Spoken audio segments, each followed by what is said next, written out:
इस दुनिया में पिरामिड्स ही ऐसे मॉन्यूमेंट्स हैं जो कि सबसे ज़्यादा रहस्यमय हैं।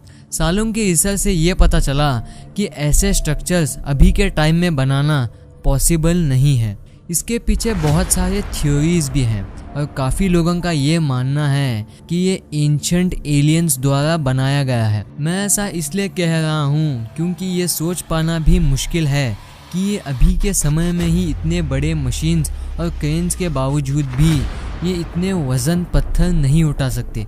तो उस समय ये पत्थर ये कैसे उठाए होंगे? सिर्फ पिरामिड का एक पत्थर 2200 केजी से भी ज़्यादा भारी है, यानी कि 2.5 टन से भी भारी है।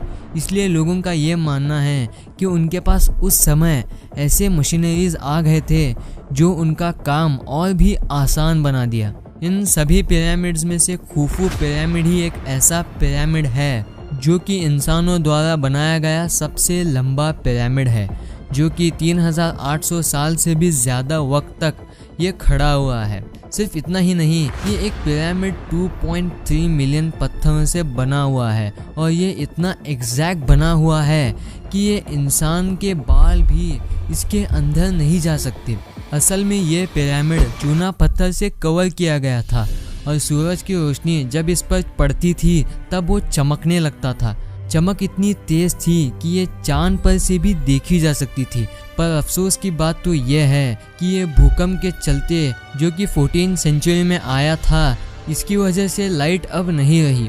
और एक बात है जो कि इस पिरामिड को यूनिक बनाती है, वो है इसके पैसेजेस जो कि ऊपर और नीचे दोनों तरफ जाते हैं, ना कि दूसरे पिरामिड की तरह। सिर्फ इतना ही नहीं, ये पिरामिड हमारे धरती के मास के सेंटर में है और यही बात इसे बहुत अजीब बनाती है और ये बताती है कि उस समय के लोग कितने स्किल्ड थे और उनके पास इतनी टेक्निक्स थी। लेकिन आज भी साइंटिस्ट इस बात से इनकार करते हैं कि उस समय इतनी मशीनरीज और टेक्नोलॉजीज नहीं थे कि ये इतने बड़े पिरामिड्स को खड़ा कर दें। काफ़ी साइंटिस्ट और लोगों का ये मानना है कि ये पिरामिड्स एलियंस की मदद से बनाए गए हैं, क्योंकि सिर्फ पिरामिड ही नहीं, स्टोनहेंज और ईस्टर आइलैंड्स भी ऐसे मिस्टीरियस स्ट्रक्चर्स हैं जिनकी मिस्ट्री अभी तक अनसॉल्व्ड है। और उस समय ऐसे जीनियस स्ट्रक्चर देखने से वो इम्पॉसिबल लगते हैं। The great pyramid of Giza इसलिए बनाया गया था क्योंकि वो 4th डायनेस्टी के राजा खुफू ने अपने कब्र के लिए बनाया था, ताकि उनके मरने के बाद उन्हें वहां दफनाया जा सके। गीज़ा का दूसरा पिरामिड राजा खुफू के बेटे खाफरे के लिए बनवाया गया था और इसलिए इसे पिरामिड ऑफ खाफरे भी कहा जाता है। और इसके सामने जो स्टैचू है उसे स्फिंक्स भी कहा जाता है। स्फिंक्स को ऐसा खड़ा किया गया है मानो कि ये पिरामिड की पहरेदारी कर रहा हो, और ये पिरामिड ऐसा बनाया गया है कि बाहर के टेम्परेचर जितना भी हो, जितना भी गर्म हो, पिरामिड के अंदर का टेम्परेचर 20 डिग्री सेल्सियस का ही रहता है। पर ये पिरामिड बाहर से जितना अच्छे लगते हैं, अंदर से उतने ही रहस्यमय है। इसके अंदर बहुत सारे टनल्स और चैम्बर्स मौजूद हैं और ज़्यादातर उसमें से अनएक्सप्लोर्ड हैं। साइंटिस्ट का ये मानना है कि गीज़ा का एक ही पिरामिड बनाने के लिए 50 lakh ton limestone, 8000 ton granite और 5 लाख टन मोर्टर्स का इस्तेमाल किया गया था। और इन पिरामिड्स को बनाते वक्त ये स्टार्स से अलाइन किए गए थे और ये इतने एक्यूरेटली अलाइंड थे कि आज के डेट में ये सिर्फ 0.5 डिग्रीज ही हिले हैं, जो कि ओरायन बेल्ट से अलाइन किए गए थे।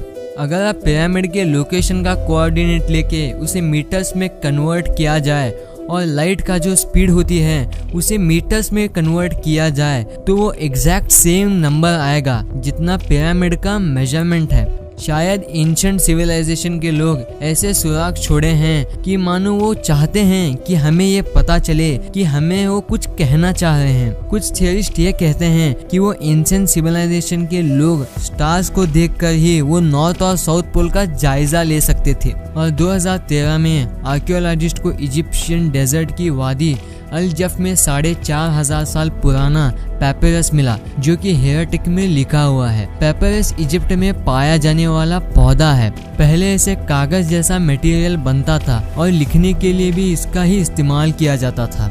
इसे दुनिया का सबसे पुराना पेपरस भी कहा जाता है और 4500 साल पहले इसे लिखा गया था। जब राजा वहां राज करते थे इस पर लिखा ये दर्शाता है लाखों टन लाइमस्टोन को तोरा से लेकर गीजा पहुंचाया। यह पेपरस इजिप्ट की राजधानी कायरो में अभी भी उधर के म्यूजियम में अभी भी मौजूद है। जब भी आप पिरामिड को देखोगे उसका अलाइनमेंट ओरियन बेल्ट से मैच करेगा। ये कैसे मैच हुआ और ये कैसे हुआ, ये अभी भी बहुत बड़ी मिस्ट्री है। उस समय इतनी टेक्नोलॉजीज भी नहीं थे जहां ऐसे अलाइनमेंट का आसानी से पता किया जा सके। और पिरामिड्स में आपको क्या लगता है वहाँ ममीज रखे होंगे, है ना? लेकिन आप गलत हो। अगर आप जाके देखेंगे तो वहाँ एक भी ममी नहीं रखी होगी। ऐसे बहुत सारे प्रूफ्स हैं जिससे ये पता चलता है कि कहीं ना कहीं एंशिएंट एलियंस और पिरामिड्स में कुछ ना कुछ संबंध मौजूद हैं। तो ये वीडियो आपको कैसी लगी? वीडियो अच्छी लगी तो इस वीडियो को लाइक कर देना, और ऐसे ही मिस्टीरियस वीडियो का पार्ट 2 चाहिए तो कमेंट्स में बताओ। और अगर अभी तक चैनल को सब्सक्राइब नहीं किए हैं तो चैनल को सब्सक्राइब कर लेना और इस बेल आइकन को भी ऑन कर लेना।